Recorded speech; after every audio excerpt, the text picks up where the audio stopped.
Pues rompí la dinámica porque dije que iba a subir un video diario hasta que acabara el año, pero la verdad me fue totalmente imposible. Entre la maestría, la vida diaria y a veces que no hay, suena ridículo, yo lo odio, que no hay tiempo, pero pues así fue. Entonces, este video va a ser específicamente de los días que me quedé en el cuarto, me falta quinto, sexto, séptimo y octavo, 4 días para recuperar el tema. Eh,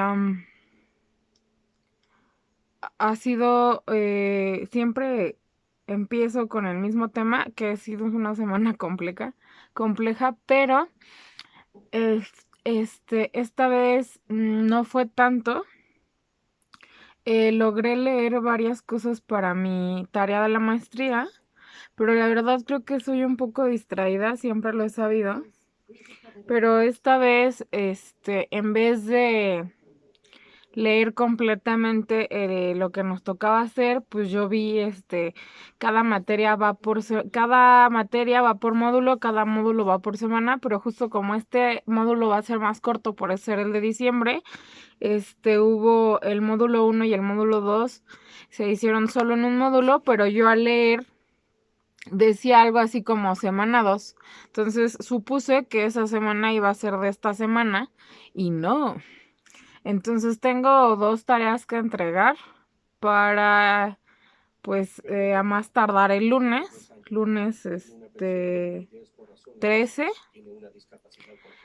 Me fue bastante bien porque entregué una, entonces en esa me fue bastante bien. Y estoy viendo una serie. No sé por qué me gusta dormir con series de asesinos seriales y etcétera. No sé qué tan raro sea eso, pero así es esto. Me dormí muy temprano y no sé por qué desperté como a las 12 y fracción, lo cual dije, bueno, todavía no me da insomnio, podría dormirme, pero creo que sí, para mí es importante seguir como con la dinámica que traía de poder postear un video diario y hablar sobre lo que pasa en el día. Me tocó en la materia, en el trabajo anterior me tocó hablar sobre los 5 sexenios a partir de Salinas de Gortari a la fecha. La verdad es sobre las políticas públicas. La verdad es un artículo que me pareció muy bueno. De hecho, voy a buscar otros artículos de esa persona en general. Pero también creo que a veces los partidos creen que ya que no tenemos acceso a esa información tan a la mano, ¿no? Literal, algún maestro en algún punto decía que todo lo tenemos a un clic de distancia y eso se hizo todavía más real con el tema de la pandemia, porque se hicieron clases a distancia, se hicieron talleres, sí, talleres de danza a distancia, todo lo que alguna vez pensaste que no se iba a poder hacer a distancia se hizo, ¿no? Entonces, em, creo que todos los partidos políticos olvidan esa parte, que la información está ahí, ¿no? Entonces estaba leyendo de varios programas, un programa de Carlos Salinas que al final se perdieron millones de dólares y no supieron por qué. La parte de la estafa maestra, que yo la verdad en algún momento nunca entendí a qué se refería hasta este momento que en este artículo venía la parte de la estafa maestra. Entonces lo que hacía el Estado, en este caso Sede Sol, era contratar universidades estatales o radios estatales o televisoras estatales para hacer un programa, y estos a su vez contrataban a una outsourcing para que el programa se llevara a cabo, y al final eran empresas fantasmas, ¿no? Se perdieron 2.800 millones de pesos. Y todavía la gente se pregunta, por qué Rosario Robles está en la cárcel, ¿no? O sea, cuando firmas este tipo de documentos en cuanto a dinero y sobre todo por parte del Estado, pues tienes que tener muchísimo cuidado con lo que firmas, creo yo.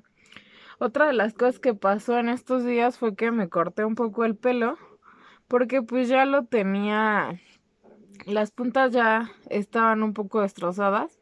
Esa es una historia bastante simpática.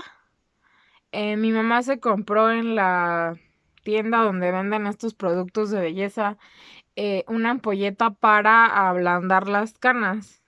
Pero la vimos y era muy similar a una ampolleta que yo utilizaba para,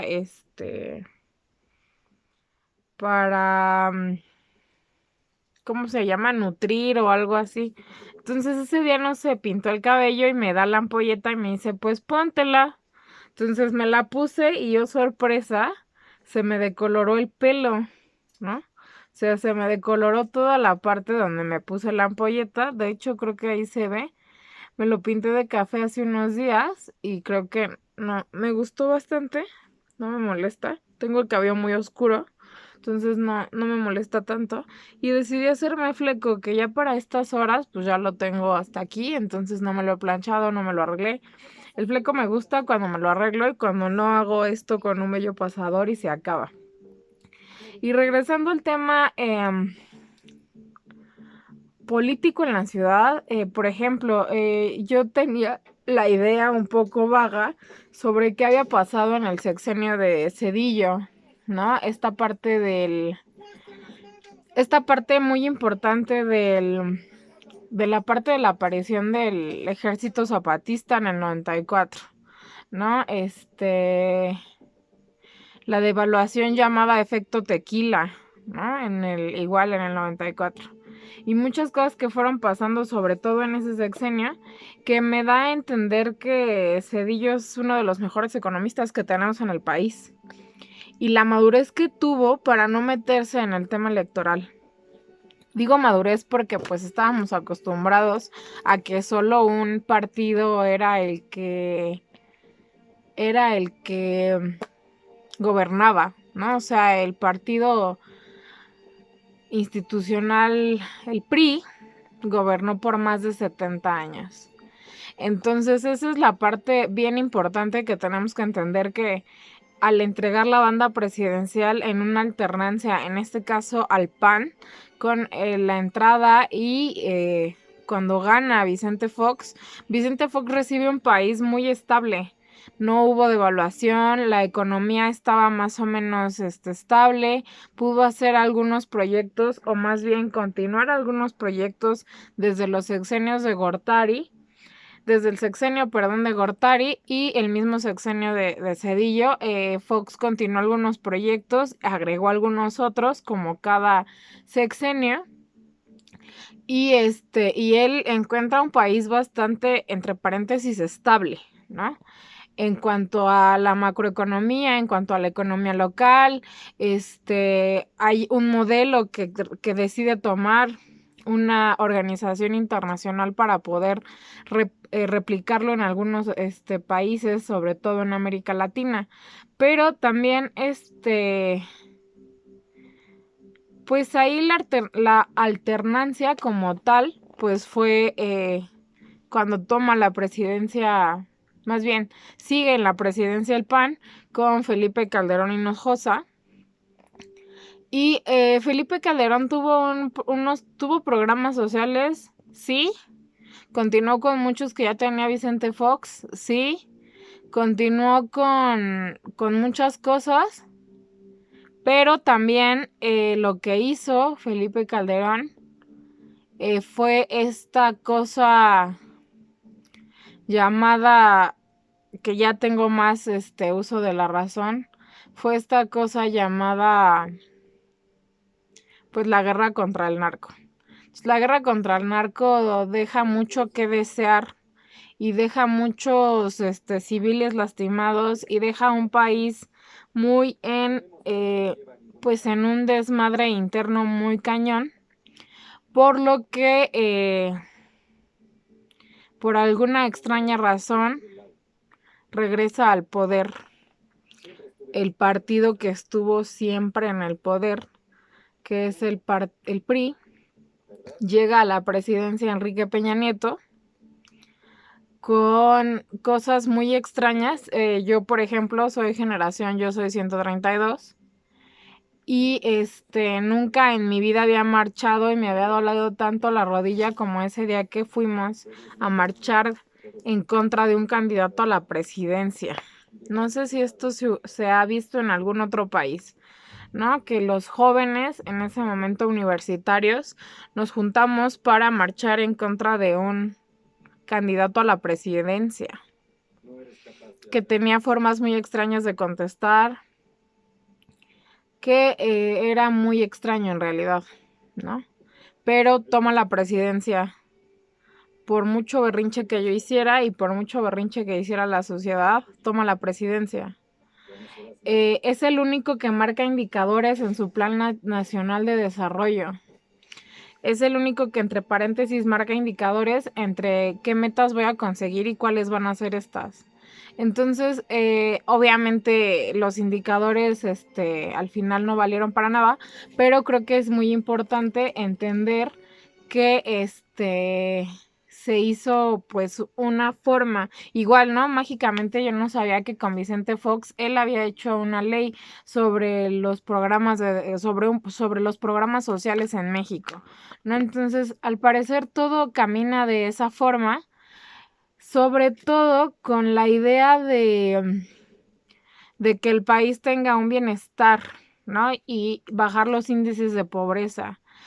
Mucho de lo que todo el mundo se queja es que los índices de pobreza obviamente no han caminado de manera muy distinta, y obviamente no solo han caminado de manera muy distinta, sino que a su vez han reflejado ciertos problemas dentro de la política mexicana, ¿no? Porque todo al inicio, sobre todo después de Lázaro Cárdenas, se vuelve una especie de clientelismo, ¿no? Es decir, para poder legitimar el partido en el poder, entonces empiezan a hacer ciertas cosas. Sobre todo me cayeron muchos veintes. Los mercados públicos, algunos de ellos, no todos, algunos son más viejos, se inauguran en el 57 y venía esta figura de que podías hacer una asociación civil para justo muchos temas. Y otra de las cosas que me pareció muy interesante fue la parte no solo de los programas sociales, sino que se deja a un lado el bienestar. Hay una palabra muy particular que usa, que se deja a un lado el bienestar,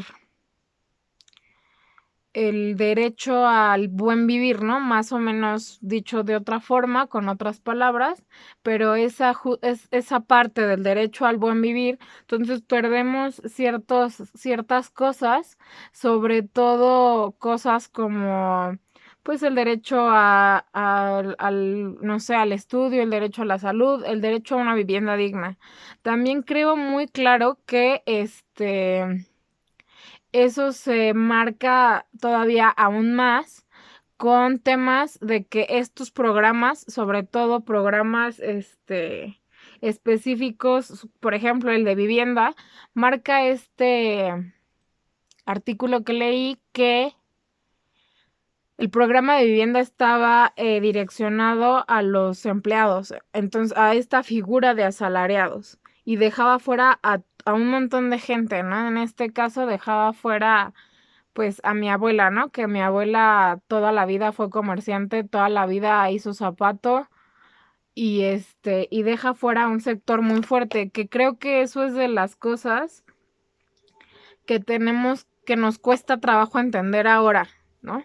Con este tema, por ejemplo, del programa del sexenio que está corriendo de 65 y más, el programa se abre de tal manera que trata de tocar y trata de llegar a los lugares más complicados de no solo la Ciudad de México, que esa es otra parte que casi todos los gobiernos se centralizan y entonces olvidan todas las partes más complejas del país, ¿no? Entonces creo bastante interesante ver que el esfuerzo que está haciendo el gobierno federal por, eh, por tomar toda esta parte de municipios y regiones de estados que son muy complicados, no solo en el tema político y no solo en el tema social, sino son muy complicados en el tema del acceso, ¿no? O sea, dejen lo demás es punto y aparte, sino en el tema del acceso como tal, ¿no? Entonces, creo que esa parte ha sido un logro bastante interesante, ¿no? Retomo el sexenio de Peña Nieto, ¿no? Y retomo esta parte que estuve hablando mucho al aire después de hacer esta tarea. ¿Cómo es posible que se pierda tanto dinero público? Es decir, si yo voy a estar a cargo de una institución pública, de una secretaría, de la magnitud de Sedesol, en este caso a nivel federal, ¿cómo voy a creer que me van a faltar al final del sexenio mágicamente algunos millones de pesos y que después voy a decir que no sé qué pasó? La disculpa que Rosario Robles da en su momento de ahumada, de soy una mujer enamorada, creo que pues ya sobrepasamos por mucho el tema, ¿no? Aunque yo sea una mujer muy enamorada, no vas a perder de vista la cantidad de millones que es y lo que puede implicar después. Y entonces recuerdo mucho que visité el Congreso hace unos días y que se los comenté igual. Y no solo la frase de Benito Juárez, ¿no? Entre las naciones como entre los seres humanos, el respeto al derecho ajeno es la paz, sino esta verdadera noción de qué es la patria y hacia dónde vamos como país, como construcción de ciudadanía, como construcción de muchas cosas. La verdad, estoy leyendo otra cosa sobre macroeconomía y me he dado cuenta que no había leído artículos o otro tipo de temas desde hace muchos años que no fueran sobre cultura, ¿no? Entonces, al empezar a leer otro tipo de cosas y que salga la cultura, todo va macroeconomía pues va a tener un todo, ¿no? Y empezamos a hablar sobre el Producto Interno Bruto y empezamos a hablar sobre muchas cosas que generalmente yo me mantenía bastante al margen porque pues yo no me quería meter como en muchos problemas de ese tema, pero al final del día creo que es bien importante entender cómo se maneja la economía global para ver cómo se maneja la economía del país y después de ahí ver cómo se maneja la economía local de donde tú estás, ¿no? Se hizo viral el tema de un chico en Facebook que y se me va a cortar la voz muy seguramente, que le agradece, que se toma una foto con su título universitario de ingeniero en el mercado en el espacio que su mamá vende ropa de segunda mano. Y dice al final algo que la verdad me dejó pensando muchas cosas. Una de ellas es consume local, ¿no? Es decir, consume local y date cuenta que tal vez esa empanada, y así lo dice, ¿no? Lo estoy diciendo un poco textual porque me quedó muy grabado. Tal vez esa empanada, esa agua dulce o lo que sea que estés comprando va a beneficiar al futuro de este país, ¿no? A los futuros ingenieros, a los futuros médicos, a los futuros maestros, ¿no? Consume local, que se quede la ganancia directamente aquí. Y recordé también que hace algunos años hice unos videos muy parecidos a estos sobre la importancia del consumo local, ¿no? Al final del día, si tú consumes de manera local, ya sean tus mercados, tianguis o tienditas de tu colonia, el dinero que tú consumas lo vas a ver reflejado en esa familia. No sé, no es un tema ni siquiera que hablemos de un nacionalismo muy marcado o de intentar buscar una identidad. Eso lo podemos hacer después. Por el momento, la parte justa de poder entender la importancia del consumo local, sobre todo en estas fechas navideñas que yo sé que se acercan y que tengo un sentimiento de Grinch muy, muy marcado últimamente, porque a partir de que cumplí 30, seguramente se va a escuchar ridículo, pero así fue. A partir de que cumplo 30, las cosas cambian muy drásticamente en mi vida. Entonces, me genera un poco de ansiedad. Mi cumpleaños es en enero, entonces todo este proceso me genera un poco de ansiedad y eso súmala a las fiestas, navideñas, acordarte de gente que ya no está. Este suéter con el que básicamente me han visto casi en todos los videos, no era mío, era de mi abuela, pero a veces cuando me siento, la palabra que utilizaba de niña era chipil. Me lo pongo y puedo conciliar el sueño de una manera más efectiva, ¿no? Sin decir que el insomnio se va, digo, van a dar las 2 de la mañana y sigo hablando con ustedes, con quien sea que esté allá afuera. Creo que hay mucho por ver. Creo que hay iniciativas bien interesantes sobre la parte de las candidaturas independientes y creo que a partir de ahí podemos construir muchísimas cosas. Evidentemente mi postura política siempre va a jalarse un poco del lado izquierdo. Yo soy parte de una generación que creció a través de los beneficios del Estado.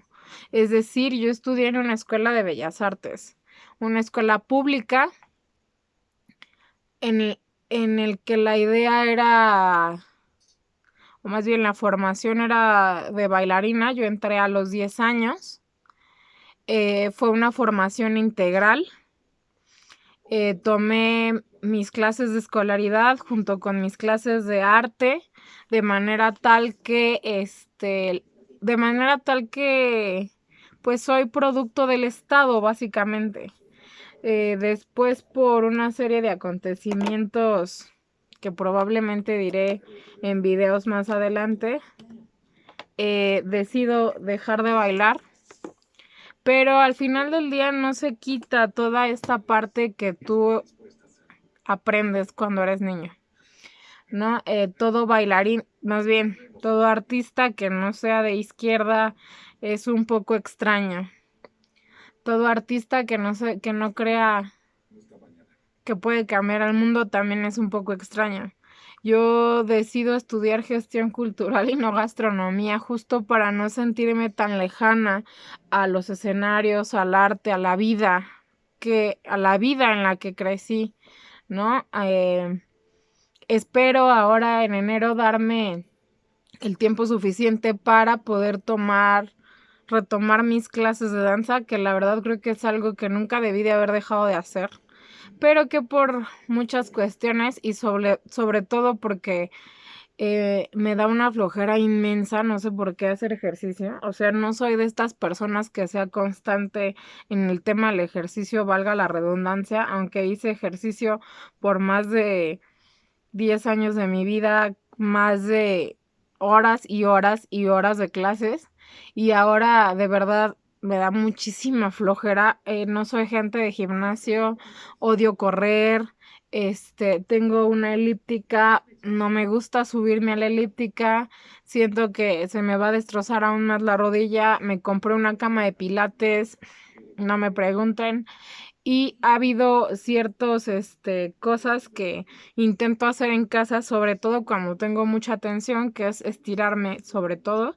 Pero sí, ahora que retomé las clases de danza, sobre todo de ballet, con uno de mis mejores amigos, me di cuenta, uno, que la memoria corporal es increíble, aún teniendo 31. Y dos, que sí me relajaba un poco la mente. Es decir, siempre estoy pensando en qué voy a hacer en el siguiente paso y en clase, obviamente, me tengo que enfocar en lo que estoy haciendo en ese momento, en el presente, ¿no? Ha sido un año difícil después de pandemia. La verdad no logro descifrar en qué momento terminó el 2020 y en qué momento inició el 2021 y cómo vamos a llegar al 2022. Pero en estos días es lo que he estado haciendo, ¿no? Entre la macroeconomía, entre los 5 sexenios anteriores, entre todas las posibilidades que se abren para poder entender cómo poder lograr hacer un país mejor y cómo no perder de vista que hay cosas que igual no están en tu control, pero que desde donde estás puedes hacerlo. Creo que eso me deja mucho, mucho en este momento de mi existencia y me da posibilidades para pensar para el 2024, ¿no? 2024 va a ser un año muy interesante, políticamente hablando y socialmente hablando, ¿no? Faltan 2 años, en realidad no es nada, pero pero sí siento que vamos a tener una dinámica muy distinta, ¿no? Sobre todo en las candidaturas independientes, sobre todo en la candidatura presidencial y sobre todo en muchos temas como locales, ¿no? Arraigados. La aparición, no sé cómo, por qué, no entendí. Tengo que revisar esa encuesta. La aparición en tercer lugar del hijo de Luis Donaldo Colosio, la verdad me tiene un poco pensando en qué va a pasar por muchas cuestiones. Este país es muy noble y me parece que la encuesta marcaba en primer lugar a Marcelo Ebrard, en segundo lugar a la doctora Claudia, en tercer lugar a Luis Donaldo Colosio hijo, en cuarto lugar a Ricardo Monreal. Creo que se cuele entre esta terna de posibles candidatos de aún el partido en el poder. Me parece que habla mucho, tal vez, de una justicia que no hubo en su momento en el 90 y tantos cuando matan a su papá, ¿no? En Tijuana. Vienen cosas bien interesantes para este país. Espero que nuestros dirigentes estén a la altura. Espero que no vuelva a haber este tipo de cosas que la verdad no es que me sorprenda, pero ¿dónde queda tu capacidad moral después de robarte 1,000,000 de pesos que sabes que es del Estado? ¿Dónde queda la capacidad de asombro de la gente cuando dicen que faltan 2,800 millones de pesos en Sedesol con la gran estafa maestra y que la directora de Sedesol no sabía? No, o sea, son cosas que digo, le vas a entrar, lo asumes, no le vas a entrar, te retiras. No hay como muchas opciones al respecto. Y me quedo con la espinita y sigo pensando en el tema de una candidatura independiente. Una candidatura independiente trabajándola de manera muy inteligente y trabajándola de manera muy puntual, ¿no? Yo vivo en la Ciudad de México, yo vivo en la delegación Venustiano Carranza, yo trabajo en la delegación Cuauhtémoc y sería de verdad muy interesante checar, me gustaría checar esa parte de la candidatura independiente, ¿no? A ver qué se puede lograr, cómo se puede lograr, cuál es el rollo con el INE, porque ese es otro punto muy interesante, ¿no? En el tema del INE, ¿no? Se crean partidos a diestra y siniestra últimamente y les dan un dineral para que al final no alcancen los votos suficientes y terminen desapareciendo ese mismo año, como pasó con muchos partidos en esta última elección en la Ciudad de México.